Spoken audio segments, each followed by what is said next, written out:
सांगितलं की आम्ही पशुवैद्यकीय दवाखान्यामध्ये ऑनलाईन फॉर्म भरण्याची व्यवस्था सुद्धा तुम्हाला करून देतो, म्हणजे तुम्ही स्वतःच्या पायावर उभं राहा. काही रुपये द्यायचं नाही, काही खर्चायचं नाही, काही नाही. किती चांगलं काम आहे.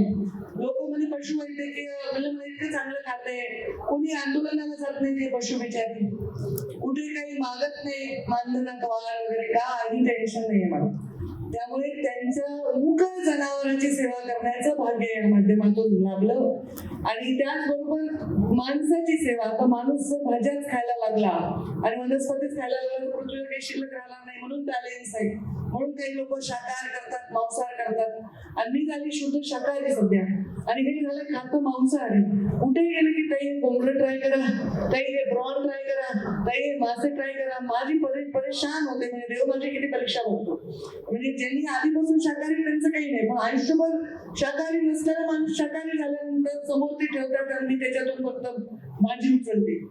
पण जे जगात मांसाहार करतायत, दुधाचा ग्रहण करतायत, त्या लोकांसाठी आपण उत्तम क्वालिटीचं प्रोडक्ट तयार करून त्यांना प्रोव्हाइड करणं हे या खात्याचा उद्देश आहे. जग मांसाहार करत आहे आणि त्या कॉम्पिटिशनमध्ये आपला देश राहायला पाहिजे, आपल्या देशातल्या लोकांना चांगल्या क्वालिटीचं मीठ मिळालं पाहिजे, हेही त्याचा उद्देश आहे.